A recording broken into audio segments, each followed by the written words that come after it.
Explain to us the significance of George de Mohrenschildt, if I pronounced that right.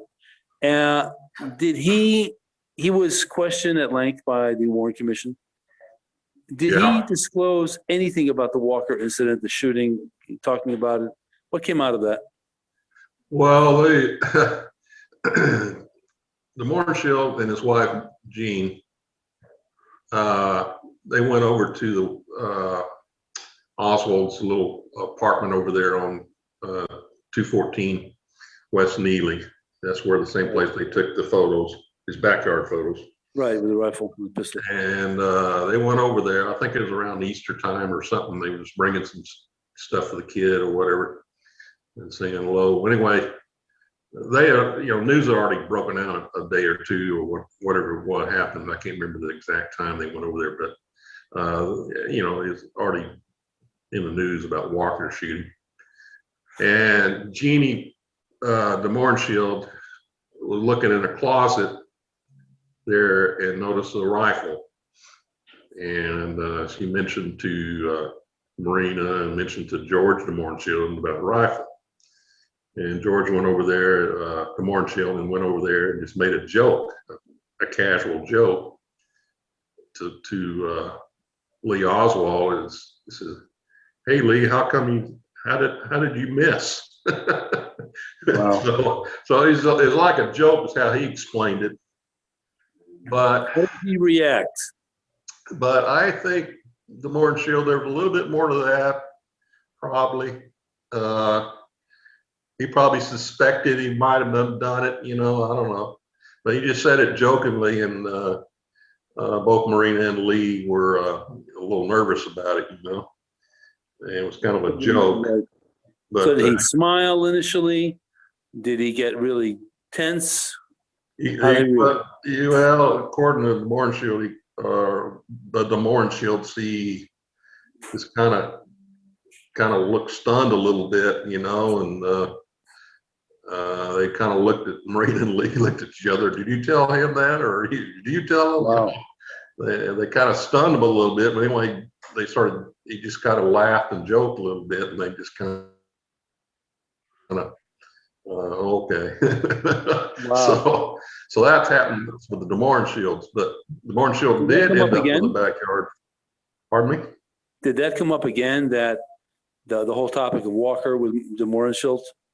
Well, de Mohrenschildt, he was a friend of Oswald. He kind of looked after the family. In fact, he's probably the only friend he had. Oswald had really made all the other white Russian community mad. They weren't very fond of him. But Mohrenschildt kind of took him under his wing a little bit, And but anyway, he I forgot your question now. What was it? Yeah, sure. So I just wondered if he had did he ever bring up the topic again of Walker? Oh, no, because they were going to Haiti. They were moving to Haiti after that. Right. So very shortly afterward, yeah. They moved on. They moved on, and of course, when the Warren Commission, when it all broke out, they figured it out. But there's no question that de Mohrenschildt knew that Oswald, was not a fan of General Walker, Oh, sure. And sure, he was very anti-communist. He was also anti-integration, and Oswald had strong feelings about integration. He was in favor of that, and Walker wasn't. In fact, Sean DeGrilla has often said that if Lee Harvey Oswald had lived, he'd be a member of Antifa right now. That's probably right. Yeah. And killing, on the back. Who put the note on the back of the Neely Avenue photograph? Hunter of fascists. Ha ha ha. Who wrote that? Well, there's speculation on that. One of them, I think one is to my friend George, which was probably Oswald himself wrote that. Yeah. And then the Hunter fascist, ha ha ha, in Russian. Everybody suspects it's Marina. It probably was Marina. And she's ridiculing him little bit. Yeah, ridiculing him, but you know, how do I put this? She wasn't forthcoming on it. You know, she wavered back and forth. Why did I write that or did I write that? Whatever. You know, let me ask you a question about Marina, her reliability as a witness. What do you have to say about that in general? And then we can zero in on the Walker attempted shooting. I think Marina's, you know, coming from Russia, really didn't know what the system is here. You know, all she would know was Russian. That anything that incriminated herself, that she felt that she was going to be in trouble herself, along with her family. I mean, her kid and everything. So I think she had that suspicion. I have no doubt that the Secret Service and FBI probably got a little rough with her, you know. Threatening her. Well, probably, scaring her. Well, demanding her, you know, this and that, you know, you tell us the truth, you know, all that. Because so she was naturally suspicious of those people anyway, especially the FBI. Yeah, exactly. She did not like the FBI. She seemed to have a lot of respect for the Secret Service, but she disliked the FBI. Yeah, with her husband. Exactly. All right. So what is it that conspiracy theorists say about the Walker shooting that says this is proof it didn't happen? Well, that's another reason I wanted to look into all this, because everybody for years and years and years said, well, there's no proof in the Walker shooting. Nobody knows but there's a 14-year-old kid that lived right around across the alleyway, catty corner to Walker. His name was Kirk Coleman, Walter Kirk Coleman. Yeah. And he was a little kid when he was 14 years old. When he heard the shot ring out, he was out on his back porch, or standing out by the back porch. He went over there and jumped over he jumped up on a bicycle, looked over a fence, and looked in back, which would have been the back of the Mormon church parking lot next to Walker's, and he saw two different individuals getting in separate cars, leaving. So conspiracy advocates always say, well, it had to be these guys, you know, they were the one that took off and all this, you know, and this and that. And so they just leave it at that, you know, but nobody's really put all the evidence together in a format that says, hey, look, there are so many other things that are connected Oswald to this thing. Right. And so, let me ask you a question. How did he went to the Walker, near the Walker house by bus. How did he get the rifle onto the bus? He had a Marine issued raincoat or trench coat. And that's the way, according to Marina, where he hid this carbine rifle. What was it, 38 inches long, 38 inches long. Yeah. He hid it in the raincoat, whether he was wearing a raincoat or he had it folded, I don't know, but that's the way he hid it when he's riding a bus. And, right. And so, so then, and then he got back, and then you have, of course, the statements that he made to Marina. And apparently he got into some detail, right? What did he say? Well, yeah, that night, Marina noticed, because he was supposed to be going through his typing class. He had a typing class at Crozier Tech.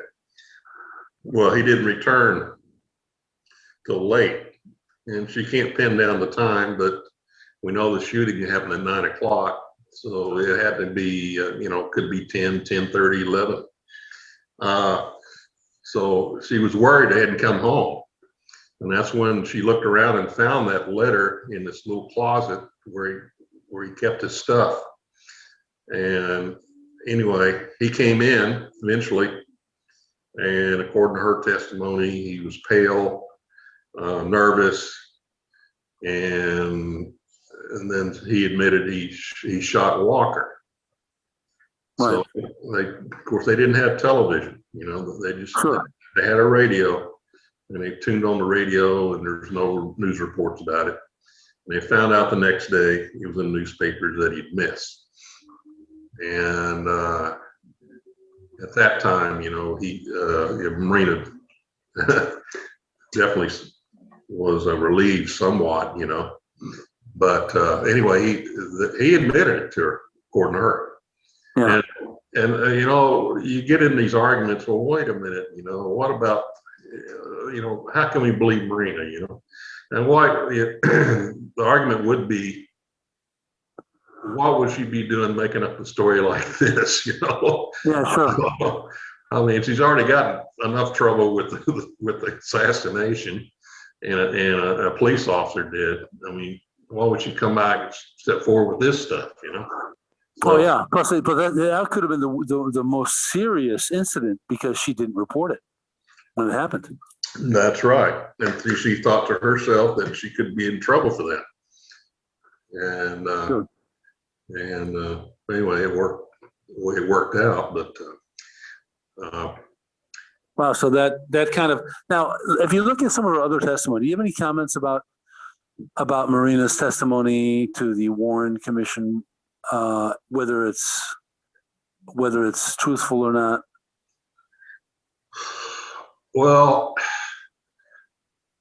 I think to a degree, a lot of it's truthful. I don't think she's too forthcoming on a lot of stuff. Yeah. She only answers what has been questioned. I'm sure her lawyer is, advised her of that. Don't elaborate. Don't give them too much. Don't give them too much. Just answer the questions. And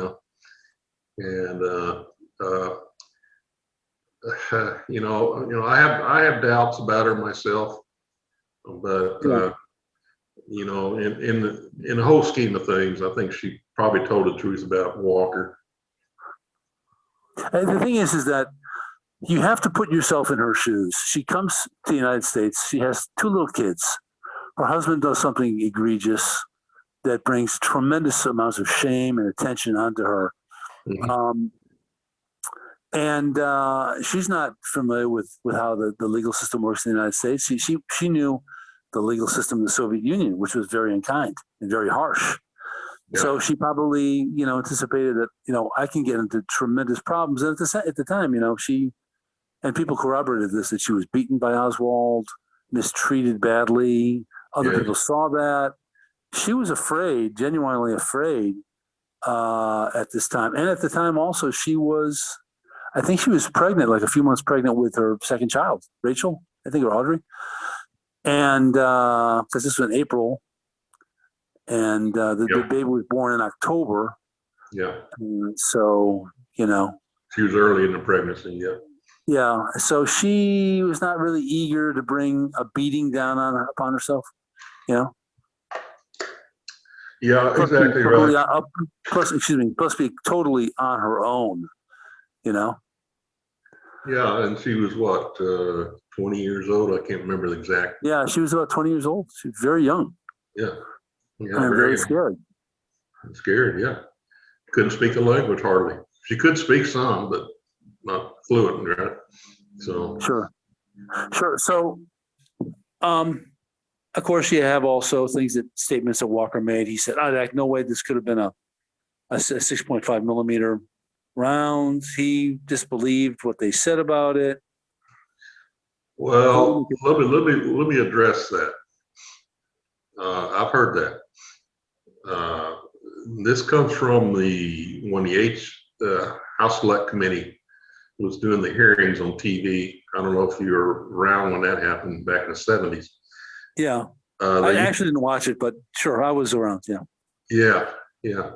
And they televised some of it, on C-SPAN or whatever. And this thing about Walker not believing it was a 6.5 millimeter bullet, it was totally misconstrued and totally misunderstood. What happened was Walker wrote a letter in protest, I think, to Robert Blakey, head of the HSCA there, Yeah. and the Justice Department.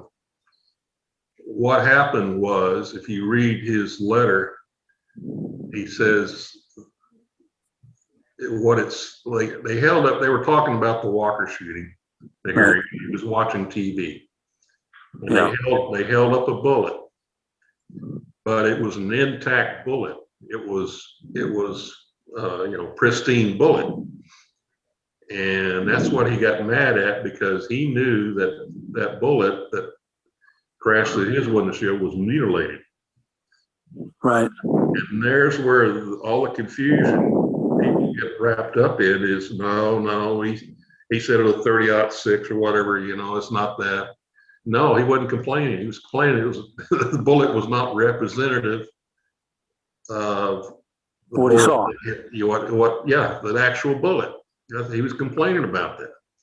He said, in fact, you withdraw that. That's what he told him, and that's what he was mad about. He did not say that, no, it was not a 6.5 millimeter bullet. Now, when it happened, you can see some press reports a day or two later after the Walker shooting that some people had, some cops had thought it might have been a 30-06. And he went with that. He ran with that, I suppose, right? Well, no, I mean, they didn't. They were just, when they recovered it. A police officer recovered it, and they looked at it. I'm sure they held it up and looked at it. And they, what is it? What caliber is this? But a 30-06 is, of course, a very common hunting round. Right. And they were just kind of speculating. And they sent it to the Dallas police criminal. Yeah, and they tried to determine what it was, but it was a 6.5 millimeter full metal jacket bullet. So that's another thing that links Oswald to it. And by the way, wasn't that also ascertained by the FBI lab in Illinois? Yeah, I can't remember where they examined it at, but the FBI did examine it, and they wrote a report on it. That's correct. 6.5 millimeter. Right. So, right, but I mean, it's kind of odd. So the bullet was pristine, but Walker didn't see it. Walker had seen the bullet, didn't he? Hadn't he? No, Walker saw a bullet on TV on the hearings that was like a pristine looking bullet. Right. Was that the bullet that shot? No. Oh, so it was an example of one. It must have been an example of one or whatever, but the actual bullet is pretty mutilated. I mean, you can see it. It's CE 571. Had he actually seen that at the scene of the crime? Oh yeah, he saw it. Yeah, he saw it. Did it exit, or was it stuck in the wall, or what? Went over his head or hit that wooden window sash. Went over his head, hit the wall behind, to the side of him. Went through the wall, plaster wall, the old Lappin plaster walls, and exited out on the other side and just fell on a stack of literature over there. Right. Okay. So then he saw it. Okay. Well, give us a good idea. So when you look at all this, you've got the letter in Russian written in Oswald's hand, a contingency letter in case something happens, in case I get killed. Kind of weird. And and she found the night of the April 10th, the night that he did it, according to her. And then you had pictures of the Walker house. Was there any handwriting, by the way, on all those pictures? No, but there's one of the pictures had a punched out license plate. So that's another whole controversy. What's the meaning of that? Well, there was a car, what was it, 57 Chevy? I can't remember now, 58. It's parked in back of Walker's home there. And Walker had a Walker had like an operation going over there, organization. A lot of volunteers coming in and out of there, you know. Sure. The JBS for Texas, I think. He had the John Birch Society headquarters. Yeah, well, it wasn't yeah, well, I guess you could call it. For regional, I mean, for the state of Texas, I think, right? No, the regional one was out of Midland, but Dallas was a pretty good sized chapter. I think they had, what I'm trying to remember, it's 25 sub chapters in Dallas, and when there's quite a few of them, and a lot of them were in that Highland Park area. You know, more wealthy, well-to-do people were Birchers. You know, Robert Surrey, his aide was a Bircher. His wife Mary Surrey founded one of the first finders of John Birch's chapter there in Dallas. But the chapters, they were kind of like cells. They were made up of smaller groups, you know. Yeah. And they never went out there and went to a big, you know, Dallas Memorial Auditorium and hold a concert on it. But they would meet in homes, little meeting halls, whatever, you know. Sometimes they would give talks, you know, around town. Sure. But yeah, but he was involved with the Birchers. That's definitely for sure. Now, one thing, wasn't it true that Oswald attended a big John Birch Society convention or rally? Well, yeah, this is another thing that's going to link into this. Another circumstantial evidence. It wasn't a John Birch Society meeting. What it was, in October of '63, Adlai Stevenson was coming to town.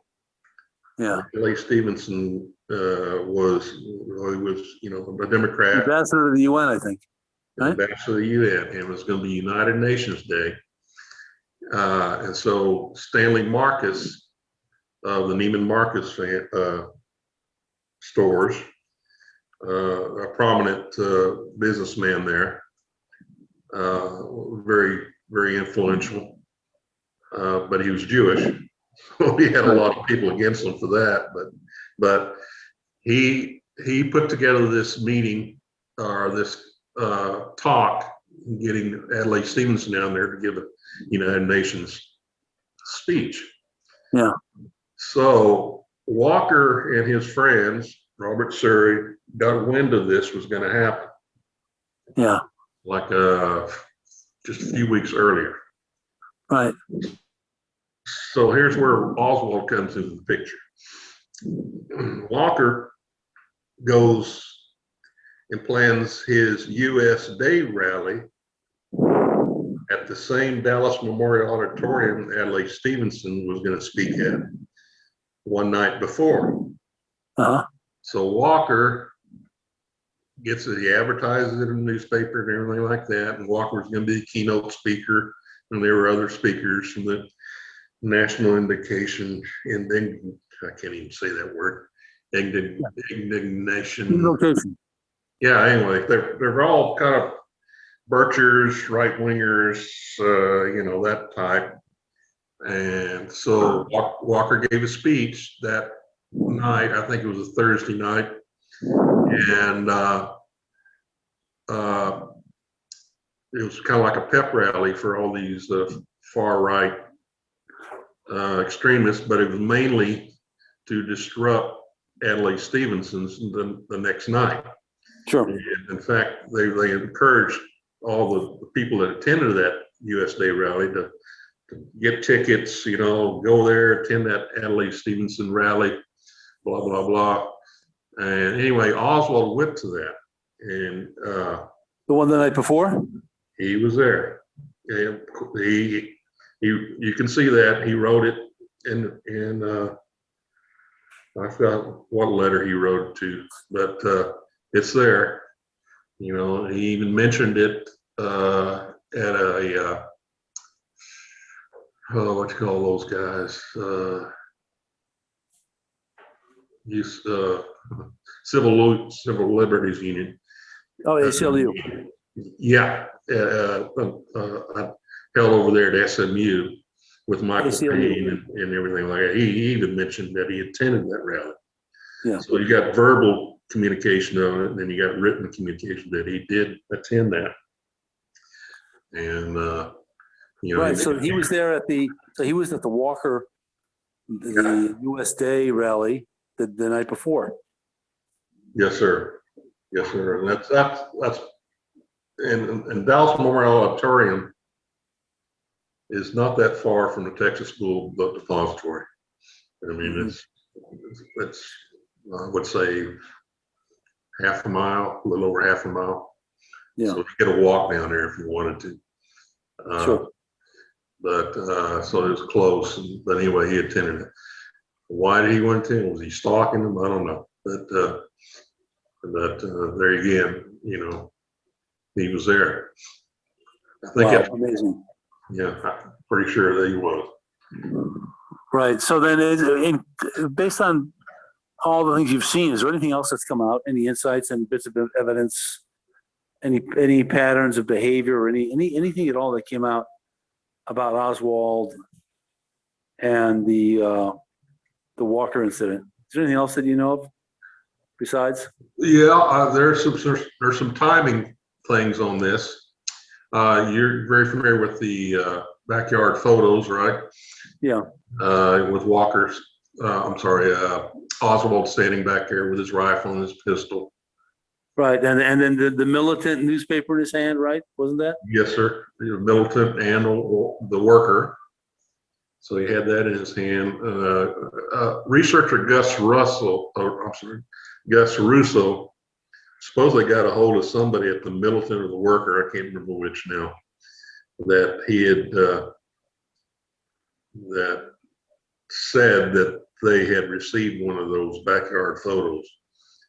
Really? That's right. So he sent it to them to give himself some credibility.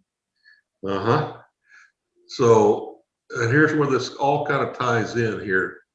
The reason he bought that rifle, and maybe to a degree the pistol, was to kill Walker.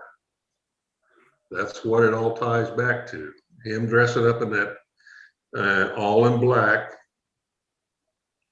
possibly a night operation, right? In black in the backyard, and was going to make himself famous, you know, right? You know, some weird way, but all that had to do with the Walker shooting. Right. And there's something else I think came out in Posner's book, which a lot of people hate, but I don't care. I'll say it anyway. He had a lot of interesting things in there, and one of which was the fact that that apparently Oswald read the reports about it, heard something about a car leaving at high speed or something like that, and he kind of remarked, like, you know, this is typical of a bourgeoisie society. They're not capable of understanding that a man can walk or run, and apparently he ran. And the time of the shooting was right around the time when the LDS Church was getting out. Yes, sir, that's correct. And the guy I interviewed gave me a lot of insight on that. He was a 17-year-old kid. 16-year-old. Yeah. You know, his family were Mormons, and they were at that. They had a youth service meeting that night. I think it was Wednesday night. Right. And that was kind of like a weekly youth service meetings, and he was there. And what he told me is it was starting to finish up, right? Yeah.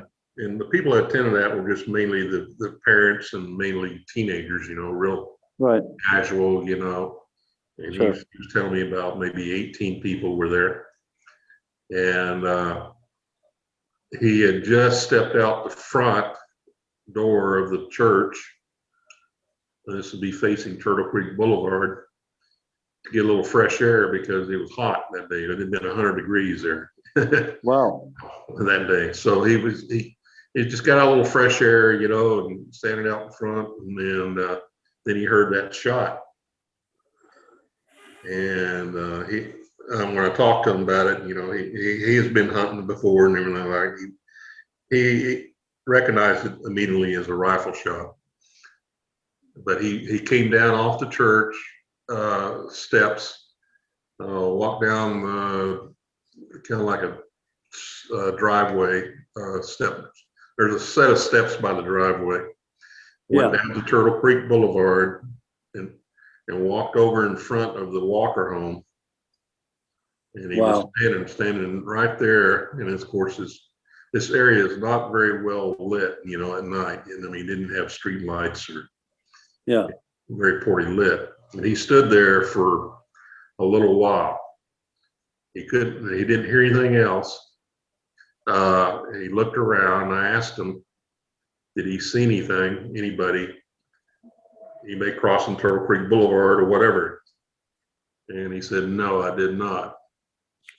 And so he just, nothing happened any further. He just went right back in the church.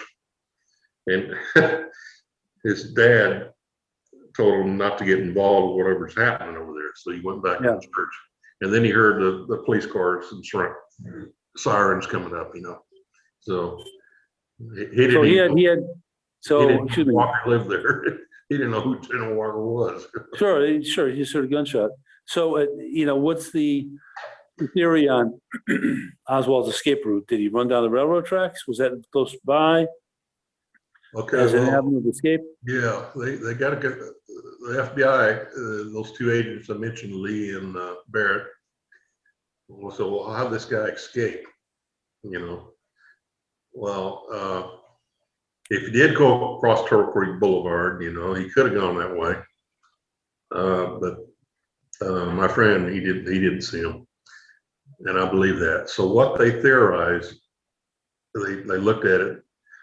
On the other side, going out, let's see, where am I? Would it be going east? I think would be Oaklawn Boulevard, and that's kind of a major thoroughfare there, and that wouldn't be good, you know, walking around out there with a rifle. So So what they theorized, there's another alleyway directly across from a street called Avondale. Walker's home sits is the second house off the corner of Avondale and Turtle Creek Boulevard. So what they theorized that he would have ran down that alleyway across Avondale, and I've got a map of this, and through the alleyway, he would end up on a street called Irving Boulevard or Irving Street, I can't remember. And take another left there, go down to Turtle Creek Drive. You can go down Turtle Creek Drive and go down to the footpath, and go up to the railroad tracks. It was a full moon that night. So he could have seen, and he could have stashed his rifle. There again, I don't know, speculation. And he followed up tracks, those railroad tracks, and that would go to what's that street's name now? It's not Cole. Not Cole Street. There's another street there. Anyway, it goes like a little railroad overpass over this street. Trestle. Trestle, right? And you can go walk down this little hill down on that street, Blackburn Street. He could have walked up from Blackburn to Cole Street in Blackburn corner. There is a bus stop there. And so the FBI agents looked, and they went to the Dallas Transit Company. And checked all the bus schedules, and there was a bus schedule that ran through SMU. It's called the Bishop Line. And then they went, that line goes all the way back in Oak Cliff through downtown, down Bishop Street, and it would be like 1/10 of a mile away from his Neely Street apartment. So he could just walked over there. And something else I think it needs to be mentioned. I mean, they make this big deal about how could Oswald have taken, for example, after the Tippit shooting, after he left his house on Beckley and walked down the street, and he encountered Officer J.D. Tippit. And how could he have gotten there 9/10 of a mile and such a, insufficient amount of time? And I think what came out was that he apparently mentioned to Marina that, people don't think, a working class guy like me can run. And he was a Marine, and he was probably in very good shape, even though he had been out for a few years. Mhm. But, he probably he was thin. He wasn't an overweight guy. Yeah. So he was probably accustomed to, to jogging to get from point A to point B. So, and especially after if you had shot the president, even though people say, well, no one has a recollection of anybody running. Well, they were glued to their radio sets and their TVs. So. Well, there's a guy named Dennis Austin that worked with Oswald over there at Jaggers Child Stovall. Yeah. That's where he had his job there. He lost it. And that's on April 1st, 10 days before the shooting in Walker. But Austin would often see him off of work. He kind of had like a friendship with this Oswald. And he'd often see him walking probably up Irby Street downtown. And he'd always offer Oswald a ride. Hey, I'll give you a ride, whatever. And he always declined it. He said, no, I can walk. So Oswald did a lot of walking. Yeah, sure. That's great. Well, Steve, thank you so much again. Great to have you on Quorum Radio. Thank you, Bill. I enjoyed it, and give all my friends down there in Lima. Okay, we'll do.